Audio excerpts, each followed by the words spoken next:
Who do I start with? I can start with Annatoria. So she was just a friend, really. I can't remember how we met. I think it was probably in Pirate Studios. I think that might have been the first time. I was working with some other artists. She happened to be there.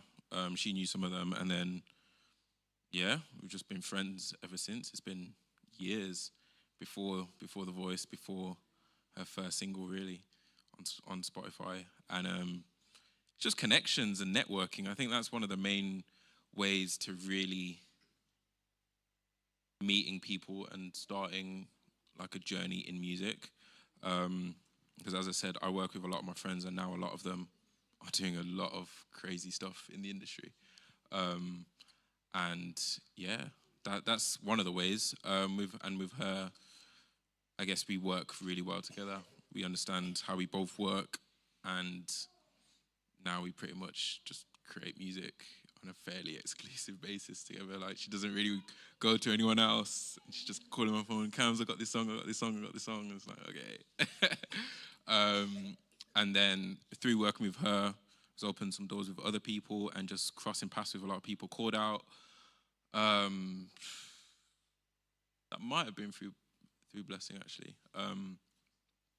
Yeah. I think she must have passed me on. He called my phone one day saying, I've got this track. You do a good job. They never leave, kind of thing. Yeah, like, if you're a likable person, if you're someone who's able to actually do what they say, you can get pretty far in this industry. One thing about working with artists is it's all about comfortability as well. So if an artist is comfortable with you and able to communicate their ideas in a safe space, then they're probably not going to leave.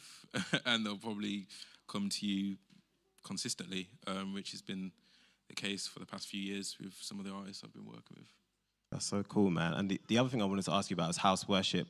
Like, how did you expect the kind of reaction that you got? Because I remember, like, seeing the first video you guys put out. Was that Touch the Hem? Was it Touch the Hem? Yeah. Touch the Hem, and I just saw the views going up. I was like, this is going crazy. Like, no idea. You don't know? Idea what that was at all. It was just, it was a blip. But I think that was God just saying, yeah, you guys actually need to do this. Because it started off, actually, one of my friends, so Clavis again, is someone who I make music with outside of house worship and outside of Christian music.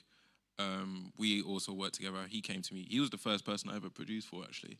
I produced his album when I was like 14, 15.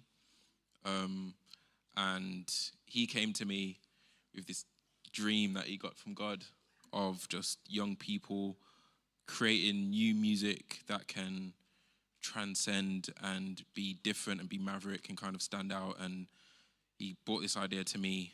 This was when Maverick City was actually starting off, and then he brought it to me and it was just like, yeah, let's do it. And then ever since then, we've just been going at it and just kind of, making things happen, writing music and releasing it. I think Touch the Hem, I don't know why we decided that song, actually. I can't remember now. But when we first started, we wrote a song, Rescued, which we actually shot at the same time as Touch the Hem, and that was it.